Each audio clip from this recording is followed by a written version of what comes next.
राधा वल्लभ श्री हरिवंश। मैं ब्रज आशा लता जी और मेरे चैनल में आप सभी लोगों का फिर से हार्दिक स्वागत है। हम यहाँ पे वृंदावन में राधा केली कुंज श्री महाराज जी का आश्रम, श्री प्रेमानंद जी महाराज जी का आश्रम, वहाँ पे मेरी ये छोटी सी स्टॉल और श्री भक्ति वेदांत हॉस्पिटल के सामने हम खड़े हैं परिक्रमा मार्ग पे, कच्ची परिक्रमा पे। और यहाँ पे हमारे साथ एक और सखी, हमारे साथ महाराज जी के भक्त जो हैं वो हाजिर हैं। हम उनका थोड़ा परिचय लेंगे, उनका शॉर्ट नाम वगैरह, वो कहाँ से हैं जी। श्री हरिवंश।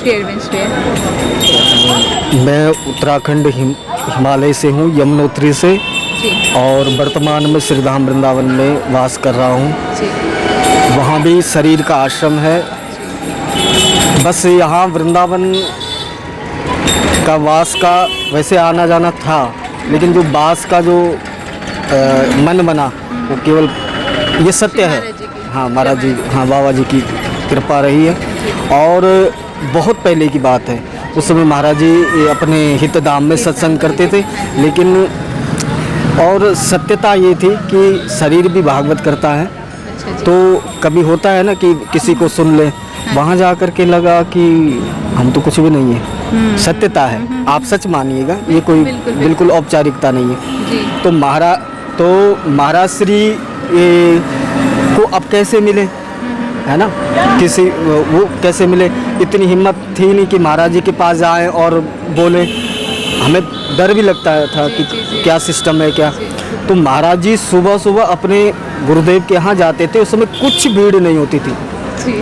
तो मन में आया, उच्चाटन था, एक अशांति थी कि धाम में रहना तो है, पर धाम की जो ये प्रक्रिया थी ना कि मतलब चमकीले पटके पहनना, अपना शरीर कहाँ का है, हिमालय का, और हिमालय में साधु को इस रूप में देखा जाता है, भगवान महादेव के रूप में, है ना। और यहाँ का जो स्वरूप था खूब बढ़िया, लटका पटका और खूब झटके, है ना। तो हमने कहा ये सब साधु की परिभाषा नहीं है। लेकिन महाराज जी के विचारों से लगा कि नहीं, साधुता है। अब साधुता है तो कैसे मिला जाए। अब मिलने के लिए भैया यहाँ की प्रक्रिया कुछ और होती, कई नंबर पंबर कई बातें थी। तो मन में आया कि महाराज जी उधर निकलते हैं सुबह सुबह में। तो अभी भी मुझे याद है कि बिल्कुल सुबह 6 बजे की बात थी, सर्दी का मौसम था। महाराज जी अपने गुरुदेव भगवान के यहाँ जा रहे थे।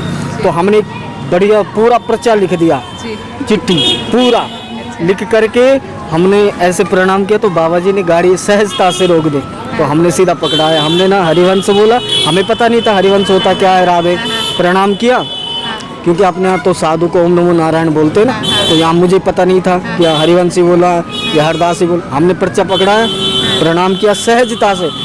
लेकिन जो जिस समय गाड़ी का शीशा नीचे हुआ, मैं हृदय की बता रहा हूँ आपको, सच में उस समय जो एक तेज और एक जो आकर्षण था, मतलब वैसे तो आधा नट तो उस समय खुल गए, जीवन भर के लिए बैठ गया हृदय में बस। मैंने कहा हो गया काम, तो आधा हो गया आगे।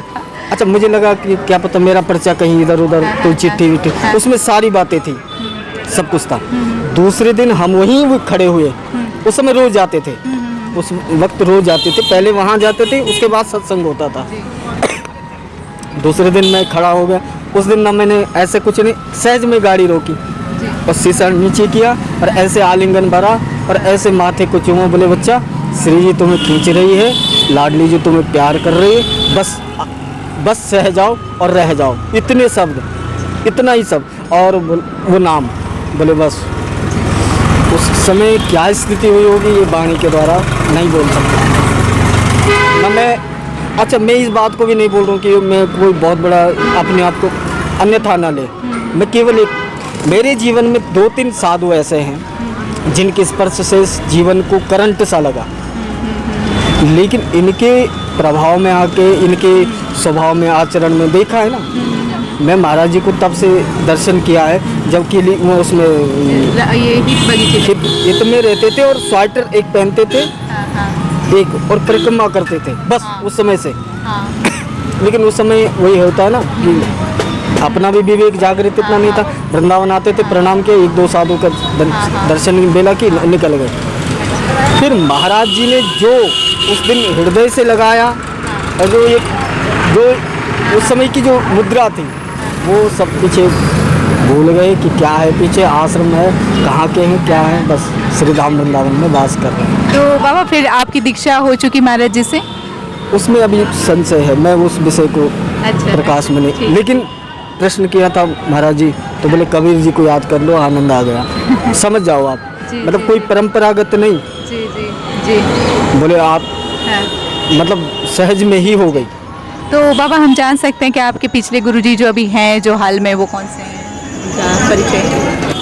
वैसे अपने जीवन में गुरु के स्वरूप में महादेव को देखा जाता है और वृंदावन में आकर के महाराज जी को गुरु के रूप में देखते हैं। दूसरी बात, 2 ही गुरु हैं अच्छा, तो वहाँ हिमालय, दीक्षा जो है वो, हाँ दीक्षा, हाँ हाँ अभी मतलब और कहीं से दीक्षा नहीं। की हुई नहीं है, तो महाराज जी को मानते हैं और अभी बस। उसमें और वही प्रवचन में भी आपको, मतलब मैं सत्संग में भी बस उसमें सुन लेता हूँ। आचरण महाराज जी का एक विशेष निवेदन रहता है, आचरण में थोड़ा सा उतार लें ना, तो वही है ना, इतना बोझ भी ना ले कि हम दबी जाएं, इतना लो जो जीवन में पच जाए और जिसको पचा पाए। और सबसे कठिन होता है कि साधु की बात पच जाए ना, जी जी जी आनंद है। और फिर चिंतन हुआ, फिर प्रश्न हुआ कि भाई भागवत सेवा होती थी, उसको करें नहीं करें, तो वो आदेश हुआ कि आप कर सकते हो, बस उसी रूप में। दूसरी बात, मेरा जो अपना चिंतन रहा वहाँ की यात्रा का और यहाँ की यात्रा का, हिमालय जो है वो प्राइवेट हॉस्पिटल है। प्राइवेट हॉस्पिटल है, प्राइवेट का मतलब मरीज प्राइवेट में तब तक रह सकता है जब तक उसके पास पैसा है, और जिस दिन पैसा खत्म, वो ये नहीं देखेगा कि यार बच जाए, वो बाहर कर देगा। तो हिमालय में जो प्राइवेट का मतलब है कि यम नियम आसन प्राणायाम प्रत्याहार ध्यान धारणा समाधि, इन स्थितियों को लेकर के अगर आपकी ये सब ठीक है तो आप हिमालय में भगवत प्राप्ति कर सकते हैं। लेकिन जो वृंदावन है ये सरकारी अस्पताल है, मानते हैं इलाज नहीं है, लेकिन एडमिट हो जाओ, है ना, एडमिट हो जाओ और इतने बीमार हो जाओ, इतने बीमार हो जाओ कि कोई ना कोई नर्स, श्री जी की सहचरी कोई नर्स आकर के कहेगी अरे हिमालय से एक मरीज आया है, मर जाएगा, फिर हॉस्पिटल का बदनाम ना हो ना, फिर वो दौड़ करके बड़ी जो डॉक्टर है महारानी जो, उसके पास पहुंचेंगे और एक बार बड़ी डॉक्टर आकर के स्पर्श कर दे, कहाँ हो गया। इसलिए वृंदावन में एक सरकारी अस्पताल में पड़े हैं। राधा रानी। बहुत ही अच्छा निरूपण किया भैया के शब्दों में, हमको बहुत ही मतलब अच्छी सी प्रेरणा मिली है। भैया जैसे कि वीडियो हमारा लंबा ना हो इसलिए मैं क्षमा चाहती हूँ आपसे, तो बहुत सारी चीज़ें जानने के लिए है, लेकिन फिर भी मेरा ये क्वेश्चन है कि भैया जो लोग जो हैं महाराज जी से जुड़े हुए हैं और जो लोग जो हैं वो धाम आना चाह रहे हैं, उन लोगों के लिए आपका क्या मैसेज है, वो आप मेरे को बताएं, क्या हम उनको बता सकते हैं?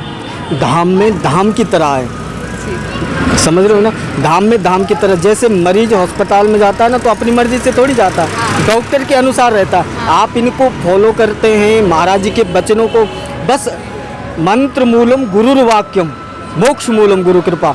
गुरु का जरूरी नहीं ठा ठू फू मंत्री हो, गुरु का एक वाक्य जीवन में हो, वही मंत्र का काम करेगा। और जिसका मंत्र काम कर गया उसी का मन तारण हो गया, और वही वृंदावन का सच्चा उपासी वही हुआ। कृपया वृंदावन को वृंदावन की तरह स्वीकार करें, गुरुदेव के वचनों को मंत्र के रूप में स्वीकार करें, निश्चित रूप से श्री जी प्रकट होंगे। जी जी, सच्ची बात है। बहुत बहुत धन्यवाद भैया, बहुत बहुत धन्यवाद। राधा वल्लभ श्री हरिवंश।